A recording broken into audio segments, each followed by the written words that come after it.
कि मतिया मरलस कवन सवतिया रतिया कहाँ बितवला बता दो सिलवा रहे कि फूल मतिया रतिया कहाँ बितवला। भोजपुरी के गोल्डन गाना है, अभी भी 50 मिलियन हो गए पुराना वीडियो। आप सबके प्यार है लेकिन लड़का कहता जाहर जाई, ये मैंने माना कि मोहब्बत बर्बाद करती है, न जाने मर जाने के बाद ये जमाना क्यों याद करती है। लड़का रो रो कहता कि जा हम ना जानी कि तू ऐसा कर कर दाबो बाबू। लड़का कहता बेवफा तोहरे चलते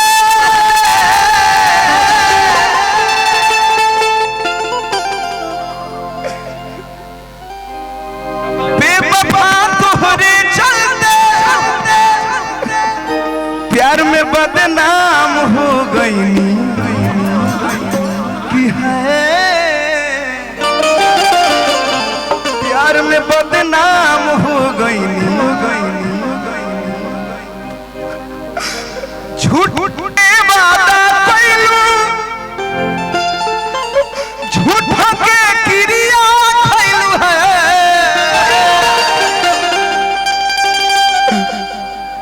जियते नीलाम हो गई है, प्यार में बदनाम हो गई। जा हर जाए टूटे हुए पैमाने में कभी शाम नहीं आता, बीमार इश्क को कभी आराम नहीं आता, दिल तोड़ने वाली इतना तो जरा सोच लिया होता कि टूटा हुआ दिल किसी के काम नहीं आता। ये बाबा बेवफा तोहरे चलते, बेवफा तोहरे चलते प्यार में बदनाम हो गई हो, प्यार में बदनाम हो गई। झूठ के वादा कैलू झूठ के क्रिया कैलू, झूठ के वादा कैलू झूठ के क्रिया कैलू बाबा। जियते नीलाम हो गई,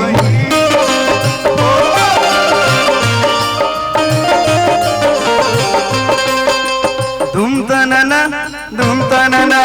दीन दीन तनना धूम तनना दीन दीन तनना। ये दुनिया प्यार का किस्सा,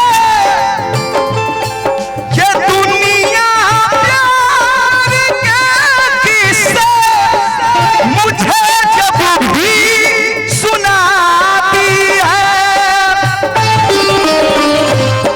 ओ लड़की याद आती है, वो लड़की याद आती है, प्यार में बदनाम।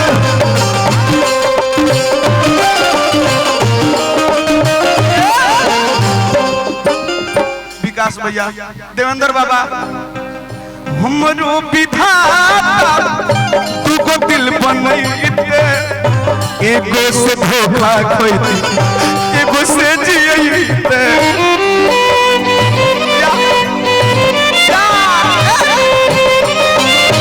सुना ए विकास, ई पैसा काहे के देता रे बाबू, ई पैसा हमरा ठिकरा लागता। हमरो विकास बाबा तो कुछ देवे कोनी ना कोई। देखो गोलू, अरे भोजपुरी के बेहतरीन म्यूजिक डायरेक्टर, हाँ रिदम प्लेयर गोलू बाबू को पुरस्कार को लेके हिंदी भैया जौन गोनी बड़ी प्यारा रहा भाई। ये प्यार है आप लोगों का बाबा के।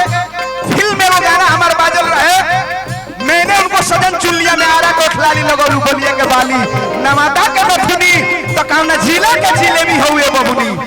बाबा आशीर्वाद है। मैं लास्ट गांव का बहुत लोग हैं हमारे, मैं आज देखिए ये भोजपुरी के राजा मुराद हैं।